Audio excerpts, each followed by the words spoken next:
Behind every pioneering idea, method, and device is a fellow human or humans, a trailblazer who is daring enough to ask the questions that push the boundaries and make the impossible possible.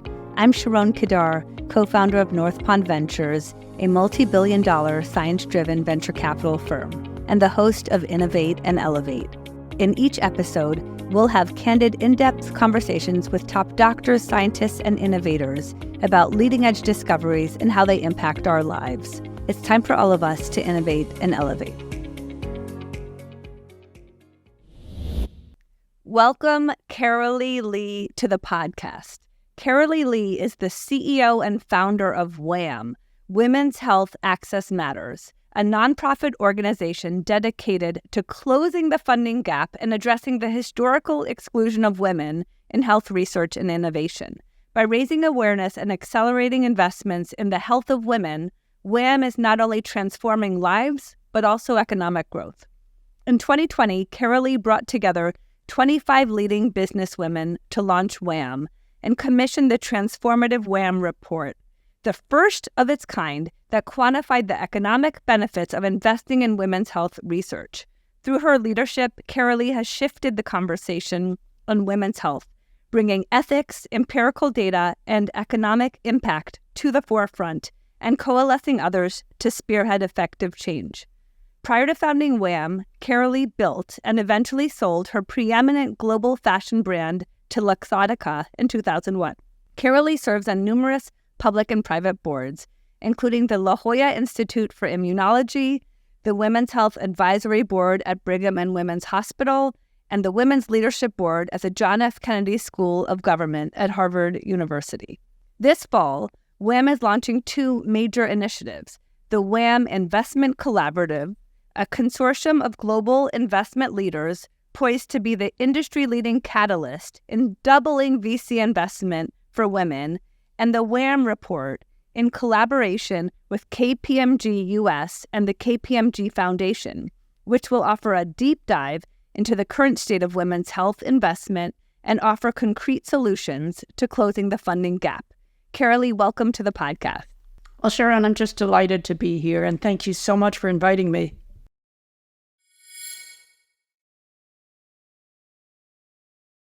My first question is, why do we have to make the business case for women's health?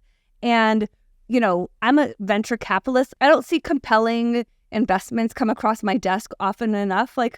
How did we even get into this position where somehow someone thought the bar would be different? My journey into the health of women really started when I grew my company many years ago. And it was a phenomenal experience. It was 85% women. It was fantastic. I loved building that company. It was such an extraordinary moment for me. And I always had a very deep interest in the health and well-being of my workforce because it was 85% female. So I'm your quintessential entrepreneur, starting a company from my kitchen table and building it into a multinational global brand, having the huge, great fortune to sell it to a large multinational firm. That's unusual, as you know, even by any standards. And of course, I didn't even realize that. But let's start by saying I understand business. I understand investment. I understand how companies get built. And that's part of my passion now that's being centered around the health of women. And women were at the heart of my company, both as not only employees, but consumers as well, because my role led me to think a lot about the economic impact of whether it was my consumer, who I wanted to be healthy and well, and I wanted her to feel good about owning anything that I could produce, but also my employees, who I understood if they were healthy and well and working happily, there was a greater return to the company. And the other way that I understood the health and wellness of women was through serving from the day it really began on the board of the Breast Cancer Research Foundation for about 25 years. I finally dropped off the board after 25 years, which is an insane amount of time, as you know, to stay on a board, but I was so committed and so interested and so involved and so devoted to the great work that organization did. And at some point, we should talk about how marketing created an influence and an awareness in breast cancer. Not enough, there's not enough in any of the areas affecting women's health, but let's face it, it's one of the few areas that did create a change in many women's lives. So research was important to me, and I did learn about the disparities in research. And also, it furthered my commitment to women's health, understanding that the disparities were so great. To have been a successful entrepreneur as the backbone for WHAM is rare and special. What were you selling? Like, what was the company? Yeah, no, it was mostly fashion jewelry, and it was distributed in 1,000 different points of sale, from Neiman Marcus, Saks Fifth Avenue, Bloomingdale's. You kind of name it, and it was there. And it was global, so Mitsukoshi in Japan and Harrods in London. And so I was very fortunate not only to figure out how to manufacture in China very early, but also to have global distribution and get to understand the international marketplace. Did you literally start your business on your kitchen table?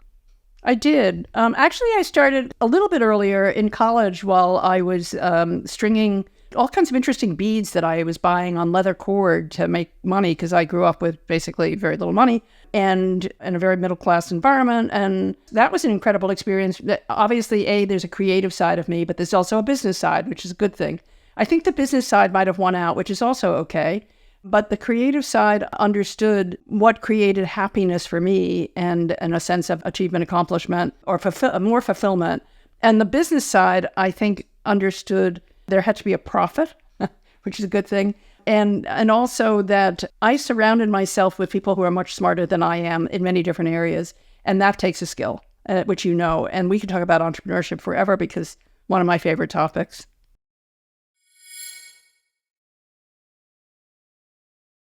Somehow, a lot of women feel like they don't have permission to create sort of a real business or to sort of audaciously earn. I've never used those words before, but I didn't get that memo. Why can't we send the message of like, it's okay to earn? I mean, even in 2021, just a brief story, North Pond sponsored a Future Founders competition at MIT because MIT, to their credit, realized women were understarting businesses compared to their equally qualified male counterparts, like substantively understarting. And there were 9 candidates. And one of the candidates who ended up becoming a finalist, I spoke with them all, and she was like, and you would have loved what it is vis-a-vis your women's health. And, she was like, well, I think that I'd like to start a nonprofit. And I basically was like, hold on, we just met each other, but permission to earn. And I basically said, go make so much. And I inserted a word that my 9-year-old shouldn't use, money, that you can then create this virtuous cycle. And, money is a powerful place. So with that little rant, what do you think? Less than 2% of VC money goes to female startups. The approximate number of startups in women's health is much smaller. It's about 1%. The amount of research globally that's invested, forget investment, just the amount of research dollars globally that's spent is less than 1%. Think about that. If we're not spending money on research on women, we don't have the data that we need to even create the companies to fix some of the issues that we're trying to address. Start there. 100%. That was why we started with the Research Collaborative and started with research. In other words, the first WHAM report that we did was focused on research, or the lack of investment, with the idea to show, is there an economic benefit to spending more money on research? And by the way, does anyone know how much money is spent on research?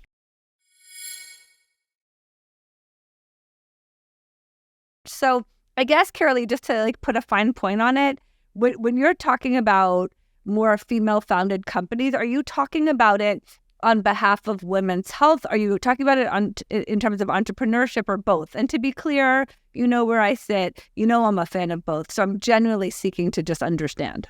I think both. And I think we have to start with both, because women need to be encouraged to start businesses. Women-owned businesses employ more people than the Fortune 500 companies combined. There's a lot of data that's women drive. Let's just start. Women drive the economy. And the more women starting businesses, the healthier the economy is. So at the moment, when I give that 2% number, that's all women. That's all companies started by women. We can now skim that to, is it also companies run by women? Can a woman and a man run the company? And then you start getting into splitting the data in a lot of different ways, right? And then we get into just companies focused on the health of women. So let's just say all of these numbers vary somewhere between 1% and 3%. It's still pitifully small, however we want to talk about it. We're now working on that in order to identify the exact numbers and how we eventually want to approach creating change. But just bear in mind that we said that we would double that number of investment from the VC community, which is approximately 2% to 4%. That's one of our 3 Not 30 goals. The second goal is to have more women in clinical trials because, as you might know, less than 5% of participants in clinical trials are Black women. Is that acceptable? I don't think so. And the third goal is to create, and you'll love this one, is to create accountability indexes. How do I hold everyone accountable? So, for example, what kinds of tests should women have for what kinds of diseases? And who am I going to hold accountable if those diseases don't get approved by the insurance company? Interesting thoughts about who should we hold accountable for health? But let me give you some good news because, the data is incredibly important, and that was why the WHAM reports were so extraordinary. The report that we're doing now came out of a gift that KPMG, who's one of our partners, gave WHAM, this $1 million gift, which was fantastic, from KPMG US and the KPMG Foundation. And part of what we are working with them is the same thing that we did in research. But the question that we asked in research is, if we were to accelerate research, what's the impact on the economy? The report that we're working on with KPMG is, if we're to accelerate investment, what's the return to the economy? What's the impact on society? How does that affect women and their families?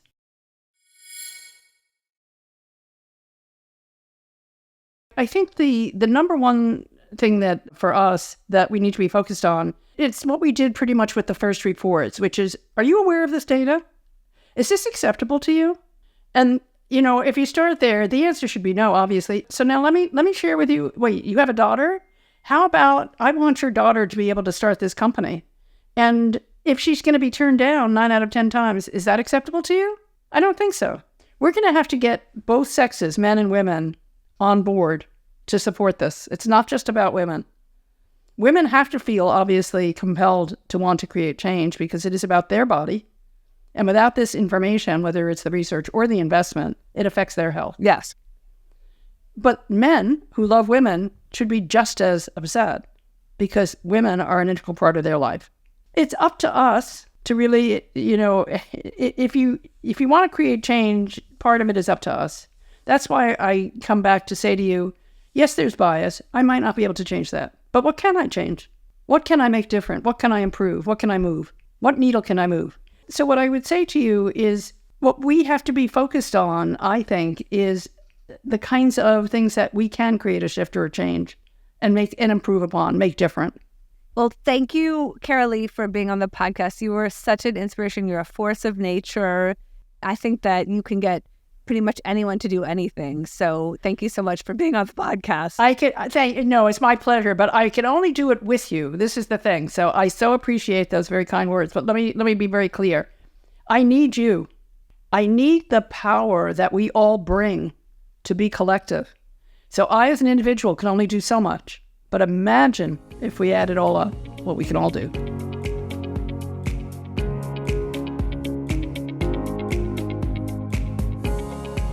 Thank you for tuning in. Please connect with me, Sharon Kedar, on LinkedIn for additional innovative content.